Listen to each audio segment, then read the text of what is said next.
Hello, everybody. Good morning, and thank you for joining us of a special edition of, I suppose it's a special edition of The Headline here, a nice Wednesday morning edition as we look over some of the results coming in from Tuesday night's primary elections in Texas and what it will mean for the upcoming months and the runoff elections and even further. Joining me this morning, I've got Michael Sullivan, our publisher here, who has been eagerly going through these results with me this morning. I'm not sure eager is the right word because we started looking at these like at 12:01 this morning. Yeah. So, at this point, I'm not eager. I'm just tired. Yeah, I'm old. A little bit of a late night, but you know, it's a night that has been defined by you've got a lot of runoffs. We're going to talk about those, and you've also got some stuff happening on the statewide. First, you know, I think you have to mention, right? We're talking about the statewide ballot that Governor Greg Abbott. And Dan Patrick, both the governor and the lieutenant governor, both won re-election pretty easily. Yeah, so I think the couple things that I noticed for those who read the Texas Minute this morning, and if you didn't, shame on you. But you go to texasminute.com to sign up for that. But the governor won somewhere around 67%. I haven't seen the latest refresh of the counts. But then you had Lieutenant Governor Dan Patrick come in at about 75%. You had Comptroller Glenn Hager come in over 80% in there, and they were all three challenged. Now, certainly, Governor Abbott had a bigger challenge, quote unquote, in the fact that he had not only the number of opponents, but the number of well-funded opponents. Certainly, Lieutenant Governor Patrick's opponents weren't nearly as well-funded, although like Tracy Bradford and Daniel Miller, for example, have kind of name IDs. Right. But yet, Don Huffines was able to, kind of match as much as you can when the governor has a $70 million war chest, was able to begin to match the spending. And yet Governor Abbott, I think a lot of folks, me included, were suspicious of the governor's ability to run kind of a quasi-Rose Garden campaign. And he essentially ignored the primary without ever talking about his opponents. Now, taking a lot of actions because of those opponents, responding to them by taking policy actions, yet never talking about them. And so a lot of folks said, man, that's a risky strategy. It is a risky strategy, but clearly it paid off for Greg Abbott last night. Yes, and so that's the governor's race. That was at the top of the ticket, but you've got some statewide that did not escape runoffs. Oh, wait, I'm sorry. Yeah. I apologize. Yeah. This is how you know well caffeinated because I'm interrupting you. The other statewide who won outright, where all the national yippee yappers talking about Sid Miller, the ag commissioner. If what you knew about Texas politics was what you read on Politico or CNN or any of those kind of Washington Post, those things, they all were breathless the last couple of weeks. Oh, Sid Miller, he's an outsider. He's going to fight of his life, all this kind of stuff. And yet he won, 60% of the vote. Yeah, won handily. And to your point, right, if you were to pay attention to the headlines, you would have thought he was in a real political fight, right? People really building up that race. And, it wasn't really much of a race. In fact, Sid Miller, to your point, is somebody who has not shied away from the fact that he's not exactly loved by the establishment. He is somebody who has taken jabs at Governor Abbott. He's somebody who has literally sued Dan Patrick in the entire Senate, right? Over when they had restrictions for COVID for entering the chamber. I mean, that is, I think, such an interesting observation from the stuff you look at from Tuesday's elections, because it just shows that there is certainly a place for that, and certainly Republican voters in Texas will respond to that. Yeah, I think that I saw a number of folks last night saying, oh, well, Governor Abbott's reelection and Dan Patrick's reelection, kind of proves the establishment wins kind of thing. But yet, that's not exactly the story. It's not exactly the real results. Are a lot more nuanced than that. And I think that's where all of us, me, you, everyone included, need to be real careful about drawing these, painting with these broad paint brushes about election results, because each election is different. Every candidate's different. Every candidate in every race is different. And we need to be careful about that. Absolutely. looking at some of those other statewide races, one that is headed to a runoff, headed to overtime, is the race for Attorney General. There you've got the incumbent Attorney General Ken Paxton, who was pushed below 50% and will be facing off against George P. Bush, who's the current land commissioner. And already, I mean, you talk about a race that already has a clear contrast and already essentially has the narrative built into it. You had Ken Paxton earlier this morning on the Mark Davis radio show up in DFW saying, essentially appealing to conservative voters, saying, this is your chance to end the Bush dynasty. And so I think we're going to be seeing a lot of that over the next couple months. You're going to be seeing a lot of that. Now I'll just pivot for a moment and talk about the person who came in third in that AG race, Eva Guzman, heavily supported by literally the establishment. And her donor list mirrored Greg Abbott's donor list. Her support network was the same as Greg Abbott's support network, and clearly, that didn't pass on to her, in terms of electoral success coming in third. I think a lot of folks were really kind of expecting her to be in the number 2 place behind Paxton, and instead George P. Bush. You don't get to become a family political dynasty, without being able to, run races. And I think the Bush family proved they can run races. Another race headed to a runoff on the statewide level is for land commissioner. That's actually the seat to replace George P. Bush, who's the current land commissioner. And there you've got a runoff between Don Buckingham, who was the #1 vote getter by far, but was unable to get 50%. It looks like she'll be facing off against Tim Wesley in that race. You look at, there's something to note here when you look at, be it Abbott, Patrick, Ken Paxton, Don Buckingham, all these top vote getters in their races, some of those are going to runoffs, all of them were endorsed by President Donald Trump, which I think some people will look at and see if that endorsement still means something in Texas. Yeah, this was the one truly open statewide race. And I think that with Don Buckingham, she came really close, but close isn't quite good enough. Typically, when you look at runoff elections, there's this kind of weird thing that happens where the person in front doesn't always, has trouble in the runoff, but yet that's usually only holds for the incumbent. The incumbent, is portrayed, they do badly, because you don't have many folks who really know who or what a Don Buckingham is. The folks who voted for, Tim Westerly and go on down, they weren't actually voting against an incumbent. They were just voting for the person they liked best. And now all those voters, all of us get a chance now to re-examine both Don Buckingham and Tim Wesley in this runoff. Another race that's interestingly going to runoff is for Railroad Commission, where you've got incumbent... X-rated campaign coming up here. Sorry. You've got, it is an interesting thing here, to be honest, because you've got incumbent Railroad Commissioner Wayne Christian, okay? There's 3 members of the Railroad Commission. They serve 6-year terms, so every 2 years one of them is up. This time it was Wayne Christian's term, and he's being pushed into a runoff by Sarah Stogner, who really climbed into national news, international news a couple weeks ago, when she posted a campaign ad with her, how should I put it, scantily clad on a pump jack. It got a lot of attention. Okay, people said, "Wow, this is wild," and maybe it's one of those situations where, attention is attention, right? Maybe it was on voters' minds, and I remember that name. I saw that somewhere. And so now Wayne Christian's going to be forced to go into overtime with her.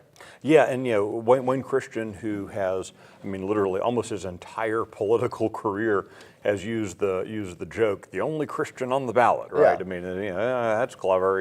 Be careful some of that stuff.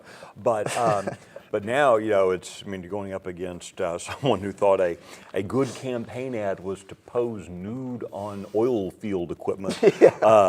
That's going to make for an interesting race. She lost the, again, kind of showing the weirdness of this, this kind of down ballot but still statewide races, where no one really knows who these people are. Now, I'm sure there are a number of folks who, when they saw or heard about that ad, thought, well, why is someone in the railroad business doing on a pump jack? There's so much misinformation and lack of education among folks. So for this race, I think you're going to kind of see this this ongoing kind of struggle of what do they do and the competencies. I mean, she certainly has experience in the oil and gas business. She's an attorney who's been fighting Chevron on some allegations of pollution and not following rules, that sort of thing. So it's going to be interesting to see if how some of those big oil and gas folks come in, that kind of thing. So those are essentially your statewide runoffs. Look, that's an interesting thing. You've got 3 statewide runoffs now. You also a lot of money is going to be tied up in that AG and in that railroad commission race. You also have something that you certainly don't see every day, which is an incumbent congressman, Republican incumbent congressman, being forced into a runoff. That's Van Taylor up in Congressional District 3, up in Collin and Hunt counties. Somebody who had 2 opponents, somebody who had been certainly criticized for voting for the January 6th commission, somebody who had taken a lot of flack from the right. But we've seen this over the years due to a number of reasons, not the least of which is just the mechanisms of how you fundraise and run a campaign for Congress. Congressional races incumbents almost never go down.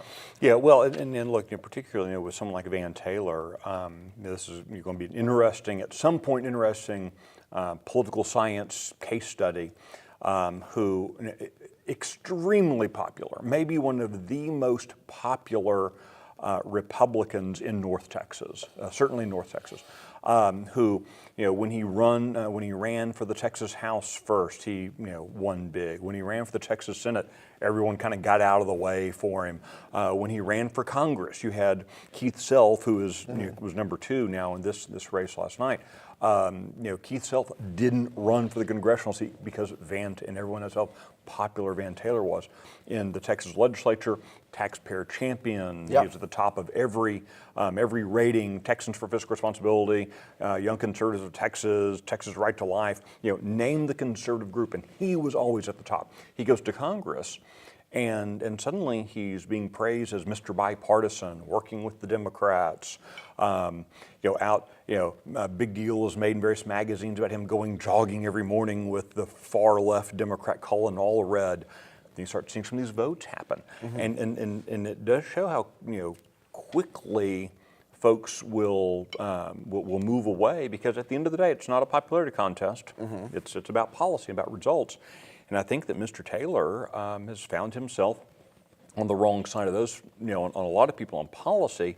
But then, but folks are still willing to stick with him. You saw that in early voting. The early voting numbers, Van Taylor was, narrow, very narrow, 51%, something like that. But after the early voting period ended, this series of stories came out about an extramarital affair. Some really graphic stuff came out, and suddenly you've got Van Taylor cratering on election day, losing big enough on election day that it's now forced him into the runoff with Keith Self. Like you said, this is sort of unprecedented. You don't see popular Republican incumbents being forced into runoffs. For congressional seats in Texas. It just doesn't happen. But Aaron Anderson has a fantastic article up right now at TexasScorecard.com, at DecisionTexas.com. Great article by Aaron Anderson, kind of looking at the race. Yes, and so that's certainly going to be one to follow. Now, when we look at the Texas legislature, you have a number of runoffs. I feel like, I haven't looked at old numbers, so I'm just kind of saying this, but it feels like more than you usually have, or certainly a good amount of legislative runoffs this time. One of which, by the way, is in the Senate, which is for this newly drawn district that is now going to be, it's kind of, I was going to describe it as a Central Texas district. It's sort of a South Texas to North district, North Texas sort of, Temple to Atascosa, around Austin and San Antonio. Kind of a crescent moon district. Yeah, that's my best job at verbally illustrating the shape of this district. You have former state senator Pete Flores, who is running to re-enter the legislature, who is in that race, who's going to be facing off against Raul Reyes. an interesting case there, because there were 3 candidates in that race where Raul Reyes was able to keep Dan Patrick's chosen candidate below 50%. And whether or not more resources come in for Pete Flores remains to be seen. But that is the Senate runoff that we're seeing this time. Yeah, and and I think that when you look at that Texas Senate seat, you've had so many folks. Pete Flores is a former state senator. So many folks popping out there about you got to I think Ted Cruz said I need Pete Flores in the Texas Senate, which kind of goes to kind of the over the top kind of way that politicians endorse each other. So this is going to be an interesting race where you've got Paul Reyes, who is kind of an unknown for a lot of folks, but yet still managed to overcome all of that to get into that runoff. Right. And looking at House runoffs, okay, I want to mention real quick, you've got 4 of these races that are going to be going into a runoff that are incumbents going into a runoff. Those but this is the most interesting thing of the evening are these incumbent House members, because you got to remember the people who draw the lines for the Texas House is the Texas House. That when you don't see incumbent Texas House members lose, is that election right after districting, because these people literally handpick their districts. Yeah. They literally handpick their districts, and so when you see, and you're about to go through the names, like a Stephanie Click, who handpicked her district. She picked which neighborhoods were and weren't, which side of the street was and wasn't going to be in her district, and she's in a runoff. That is very interesting. Let's start with Stephanie Click then. Stephanie Click is somebody who had taken a lot of criticism for her role as chair of the Public Health Committee in the Texas House. A lot of people blaming her for killing legislation to ban child gender modification and some other priority legislation. Somebody that the establishment had certainly come to her rescue. You had seen pictures over the last few weeks of other lawmakers being sent down into her district to go knock doors, to go stand polling booths. And, now it looks like she's going to be in a runoff against David Lowy up there. And, again, when you're an incumbent, right, being in a runoff is not a great position to be in. Yeah, really bad place for her. And I think that there's going to be increasing pressure on a lot of groups and organizations, kind of, the incumbent-friendly groups who went behind her but who are focused on social issues. I think there's going to be some extra scrutiny on those entities about her role in killing a lot of really important conservative legislation. So I think that Stephanie Click is got a rough road over the next 82 days until the primary runoff.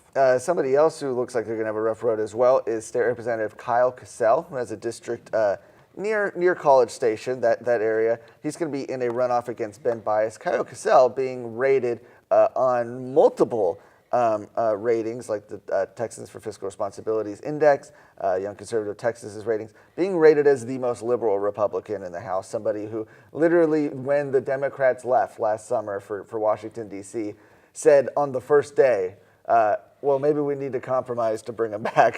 Somebody who was really on the far left, and he's somebody who is going to have to answer for that in a runoff.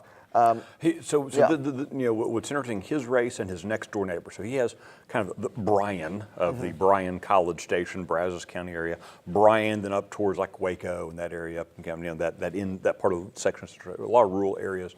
And then College Station is represented by a guy named John Rainey.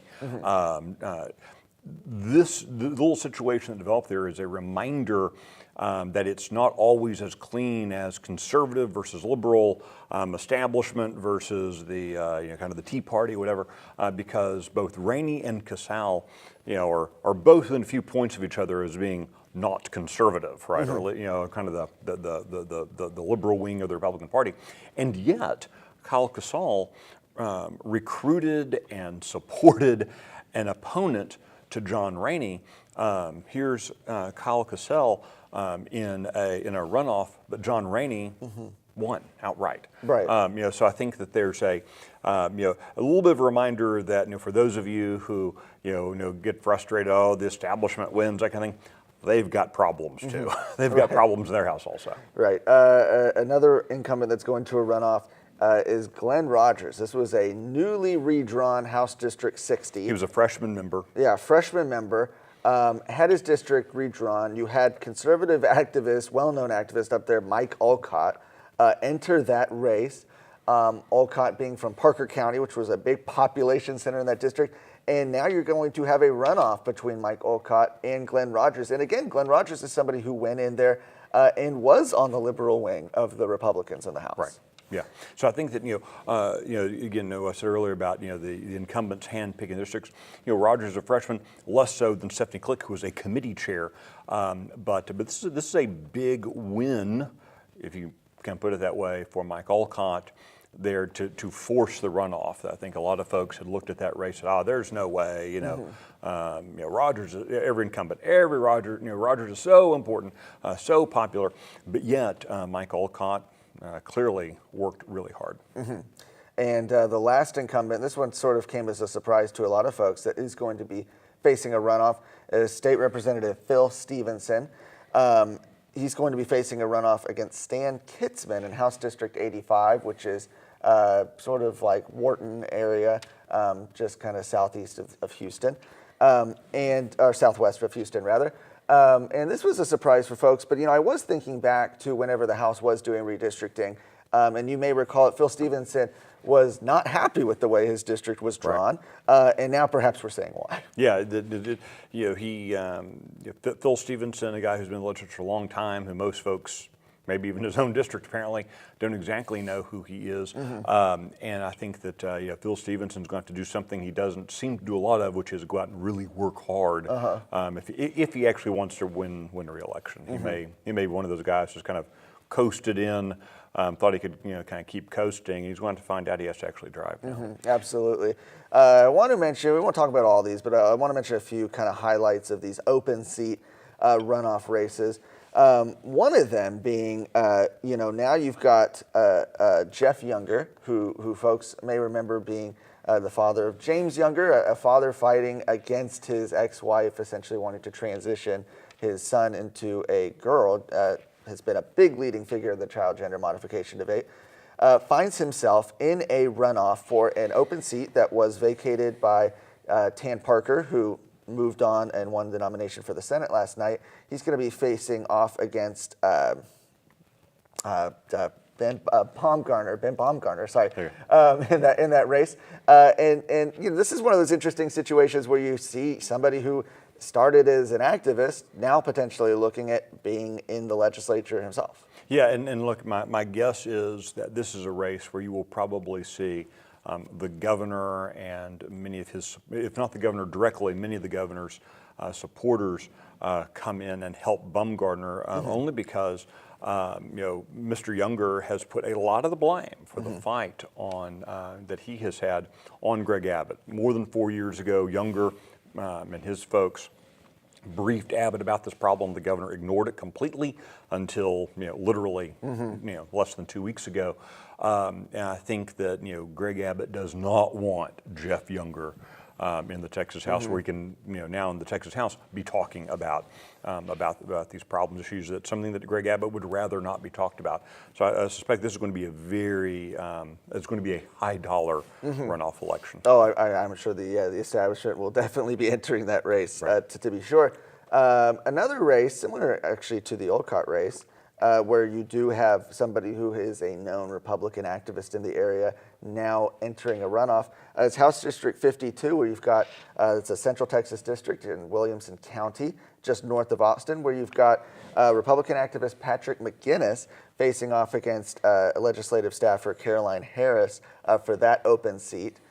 This was a seat that was formerly a Democrat seat. They redrew it in redistricting, and so now it's sort of an open Republican seat. And Pat McGinnis is going to be in that runoff. Yeah, and this race is, particularly again, when folks want to go out there and kind of get down to the mouth, this is one of those areas that's very fascinating because Williamson County, which is a Republican county, but very definitely an establishment Republican. You've got to think of a lot of the state agency bureaucrats and the UT professors who aren't as liberal as everyone in Austin, so they moved to Williamson County. Yeah. And so in this race, though, you had the very much the Williamson County establishment guy come in third place.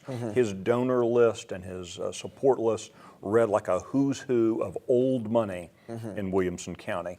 And yet it is a staffer to State Senator Brian Hughes and a outspoken tech entrepreneur who are in the runoff. Right. So that's a huge win for conservative activists.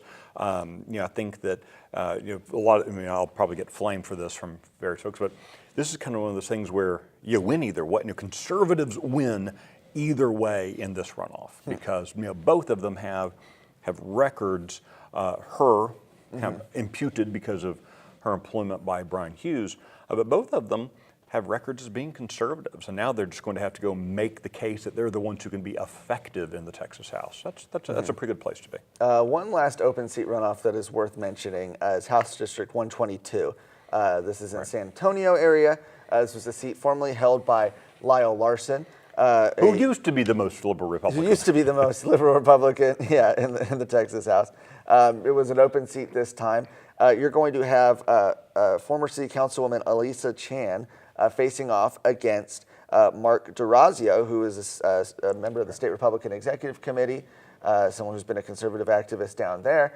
And the really notable part about this is that you have Adam Blanchard, who was somebody who was, I believe, endorsed by Lyle Larson, who is somebody who was that moderate, almost unapologetic moderate in the race, somebody who literally hosted a fundraiser for a Democrat the week before they left town and went to D.C. last year, and somebody who, very importantly, and we highlighted at the time, was endorsed by the Libre Initiative, which was a pro-amnesty group. He came in third place and will not be going to the runoff. Yeah, so I think again, when you think about, it was a bad night for conservative activists. No, it really wasn't. I think that what you saw here, in this kind of race was, again, like I said earlier about that Rainey and Casal situation in Central Texas, the establishment has their problems, and Blanchard certainly was chief among their problems. We've got a couple interesting questions in here. The first, you've already mentioned about Jeff Younger, but Patsy asks, did Shelley Luther win in her challenge to Reggie Luther? And she did not. Reggie Smith. Reggie Smith defeated Shelley Luther essentially 60-40, I think was 59-41 at the last time I looked. This was a race that really started to heat up at the very end, perhaps didn't heat up at the right time for Shelley Luther. But somebody who, you pointed out this week, Reggie Smith, a trial lawyer who was endorsed by Texans for lawsuit reform and the Trial Lawyers Association. That was a head-to-head. There wasn't another candidate in that race, so he will be heading back. I also see Brenda asking, have you talked about the voting problems in Harris and Tarrant counties? This is something that Aaron Anderson has been looking at and mentioned in one of our articles right now up at TexasScorecard.com as the situation unfolds.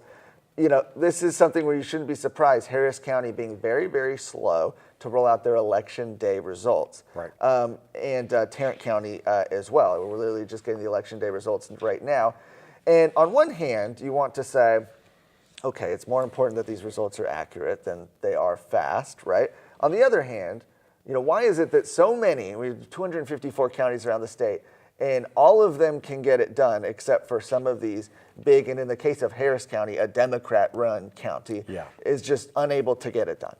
Well, and I think there is this sense which we're all supposed to say, oh, well, okay, Harris County is big, massive, millions of people, of course. No, it all scales.